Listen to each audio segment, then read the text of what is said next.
Ketika badan sehat, tidur cukup, tapi entah kenapa tiap pagi yang kamu bawa hanya rasa lelah. Mata terasa kosong, semangat seolah menguap sebelum hari dimulai. Kamu masih bisa tertawa bersama teman, masih bisa pasang senyum di depan kamera atau cermin. Tapi jauh di dalam, ada suara kecil yang berbisik. Kenapa aku merasa makin hambar? Apa yang salah? Coba jawab dengan jujur. Berapa kali dalam seminggu kamu melakukan PMO? Sekali? Dua kali? Atau sudah tak terhitung? Mungkin kamu berpikir, semua orang juga begitu. Mungkin kamu bahkan merasa itu hal biasa. Cara cepat untuk melepas stres, seperti orang lain minum kopi di pagi hari. Tapi, pernahkah kamu bertanya, kalau itu benar-benar hal kecil, mengapa setelah melakukannya kamu justru merasa semakin kosong? Di balik layar ponsel yang selalu kamu genggam, ada satu kebiasaan yang pelan-pelan menjedot cahaya hidupmu. Tak terlihat, tak terdengar, tapi terasa. Energi itu bocor sedikit demi sedikit, bukan dalam sehari, tapi dalam tahun-tahun hidupmu yang seharusnya jadi masa paling bertenaga. Hari ini aku ingin mengajakmu melihat sesuatu yang jarang dibicarakan orang. Bukan untuk menghakimi, tapi untuk membukakan mata. Karena bisa jadi, kebiasaan yang kamu anggap sepele itu adalah alasan kenapa kamu merasa stuck, kehilangan daya tarik, bahkan kehilangan arah dalam dia.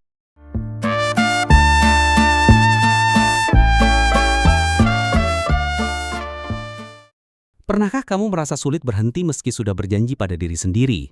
Oke, ini terakhir kali. Namun beberapa hari kemudian, kamu kembali terjerat. Itu bukan karena kamu lemah sepenuhnya.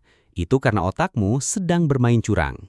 Secara neuroscience, setiap kali kamu melakukan PMO, otakmu seperti dihujani kembang api dopamin. Hormon hadiah yang memberi sensasi nikmat cepat, instan, tanpa perlu berjuang. Rasanya seperti memakan gula berlebihan, manis sesaat, lemas kemudian. Awalnya kamu merasa lega, tapi semakin sering kamu mengulangnya, otakmu mulai terbiasa dengan kepuasan semu itu. Akibatnya, rasa puas yang butuh usaha, berkenalan dengan wanita, membangun koneksi emosional atau bahkan meraih pencapaian dalam hidup, perlahan kehilangan daya tariknya. Mengapa harus bersusah payah kalau layar bisa memberimu kemenangan palsu dalam hitungan detik? Kamu pun jadi seperti petarung yang setiap hari berlatih memukul bayangan. Terlihat aktif, tapi tak pernah berani naik ring menghadapi lawan sungguhan. Pernahkah kamu memperhatikan ada pria yang secara fisik biasa saja, tapi kehadirannya membuat orang lain, terutama wanita, berasa nyaman, bahkan tertarik? Itu bukan sekedar tampilan luar, tapi gabungan dari energi vital, keseimbangan hormon, dan keutuhan jiwa. Setiap kali kamu menyerah pada PMO, kamu sedang mematikan lampu dalam yang seharusnya menyala. Wanita mungkin tidak bisa menjelaskannya dengan kata-kata, tapi secara naluriah mereka merasakannya. Getaran yang redup, tatapan yang kehilangan api, senyum yang hambar. Daya tarik sejati tidak pernah lahir dari wajah tampan semata, tapi dari auramu yang penuh arah, penuh tenaga hidup, penuh keyakinan. Dan setiap kali kamu memilih kepuasan instan daripada proses nyata, kamu menukar cahaya itu dengan bayangan kosong.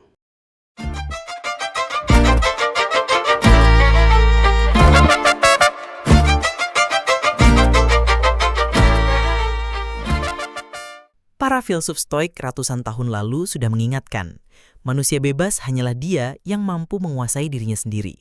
PMO dalam kerangka itu adalah bentuk kecil dari perbudakan modern, bukan dengan rantai besi, tapi dengan klip digital yang kamu tekan sendiri. Jean-Paul Sartre pernah berkata, manusia lahir bebas, tapi sering memilih menjadi budak. Dan di era instan, kita bahkan membayar untuk rantai itu. Tanda-tanda tubuhmu sudah bicara. Tatapan mata mulai kosong, postur tubuh makin membungkuk. Suara yang dulu tegas, kini terdengar berat dan lesu. Rasa lelah muncul tanpa sebab jelas. Ini bukan kebetulan. PMO mempengaruhi kadar testosteronmu, hormon kunci bagi keberanian, fokus dan daya juang pria. Otakmu mencatat pola ini sebagai kebiasaan yang cepat dan mudah, sehingga energi vitalmu makin terkuras setiap kali kamu menekan tombol itu. 3 prinsip untuk lepas dari lingkaran ini. Banyak pria berpikir berhenti dari kebiasaan ini hanya soal stop mendadak atau puasa keinginan. Padahal, melepaskan diri dari jeratan PMO bukan tentang menyiksa diri, tapi tentang mengubah arah hidupmu secara sadar. Ada 3 prinsip mendasar yang sudah dikenal sejak zaman para filsuf Stoik, namun kini semakin relevan di era serba instan. 1. Disiplin diri. Pilar kendali sejati.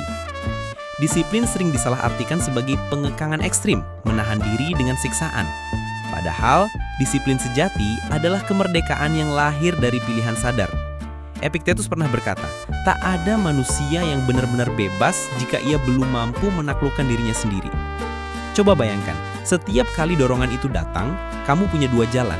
Jalan cepat yang sudah kamu kenal, atau jalan berat yang membuka peluang baru. Disiplin adalah kemampuan memilih jalan kedua meski lebih sulit karena kamu tahu hasilnya lebih besar. Dalam neuroscience, kebiasaan seperti PMO menciptakan jalur cepat di otak atau neural pathway yang semakin kuat setiap kali diulang. Disiplin bukan menghancurkan jalur itu seketika, melainkan membiarkannya layu dengan membangun jalur baru, kebiasaan yang memberi kepuasan nyata, olahraga, belajar skill baru, atau membangun proyek pribadi. 2. Tujuan yang jelas, obat paling kuat untuk pikiran kosong. Pikiran yang kosong ibarat tanah liar, akan selalu diisi oleh yang paling mudah tumbuh, rumput liar, godaan instan, pelarian cepat. Maka, jika kamu tidak mengisinya dengan sesuatu yang lebih besar daripada dirimu, PMO akan selalu menemukan jalan kembali. Apa yang membuatmu ingin bangun pagi tanpa perlu paksaan? Bagi sebagian orang, itu bisnis yang sedang dirintis. Bagi yang lain, itu latihan tubuh, mimpi untuk kuliah di luar negeri, atau misi spiritual yang lebih dalam. Psikologi modern menyebutnya goal-directed behavior. Ketika otak diberi sasaran yang jelas, ia mulai memproduksi dopamin alami yang sehat, bukan dari layar, tapi dari progres nyata. Itulah mengapa pria yang punya visi kuat jarang jatuh pada kebiasaan ini, mereka terlalu sibuk hidup. 3. Transmutasi energi. Mengubah nafsu jadi bahan bakar. Energi seksual sering dianggap musuh, padahal itu adalah bahan bakar biologis yang paling kuat dalam tubuh pria. Para tokoh besar seperti Nikola Tesla, Leonardo da Vinci, hingga para petarung legendaris memahami satu hal, energi itu bisa diarahkan. Transmutasi berarti mengalihkan tenaga yang sama ke jalur yang membangun. Latihan fisik sampai tubuhmu bergetar karena kuat, belajar sampai pikiranmu tajam, atau menciptakan karya yang membangkitkan rasa percaya diri. Dalam konteks hormon, setiap kali kamu berhasil menahan impuls, tubuhmu merespon dengan meningkatkan testosteron, fokus, dan energi vital. Bayangkan, energi yang selama ini habis di layar, kamu alirkan ke bisnis, seni, atau perjuangan hidupmu. Itulah bahan bakar yang dulu dipakai para penjelajah, pemimpin, dan inovator untuk menciptakan sejarah. Dengan 3 prinsip ini, kebebasan bukan lagi konsep samar, tapi jalan konkret. Kendalikan doronganmu, isi hidupmu dengan misi, dan arahkan energimu untuk membangun sesuatu yang lebih besar daripada hasrat sesaat.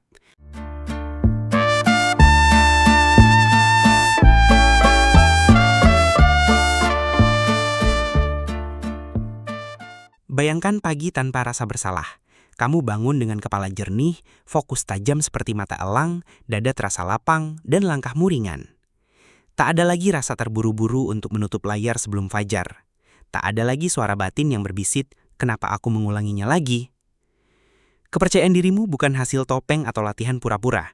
Ia muncul alami, seperti matahari yang memang sudah ada, hanya selama ini tertutup kabut. Wanita tak lagi sekedar melihatmu, mereka merasakan kehadiranmu. Bukan karena kamu mencoba jadi seseorang, tapi karena kamu akhirnya menjadi dirimu sendiri, yang utuh, yang hadir. Para filsuf menyebut itu kebebasan sejati. Ketika kamu bukan lagi budak dari dorongan sesaat, melainkan pemimpin dari hidupmu sendiri. Sekarang, tanyakan pada dirimu satu pertanyaan sederhana namun pedih. Kalau besok kamu harus berhenti, bisa? Kalau hanya membayangkannya saja membuatmu gelisah, cemas, atau takut kehilangan pelarian rahasia itu, berarti ada sesuatu yang lebih besar sedang memegang kendali. Dan itu bukan kamu. Jadi, kamu mau terus hidup sebagai pria yang lihai menyenangkan layar tapi selalu kosong setelahnya? Atau kamu mau dikenal sebagai pria yang berani menyalakan kembali apinya dan menuntun hidupnya sendiri, meski jalannya tidak selalu mudah tapi nyata? Mungkin inilah waktunya berhenti menukar masa depanmu yang penuh potensi dengan kesenangan 5 detik yang menguras nyali.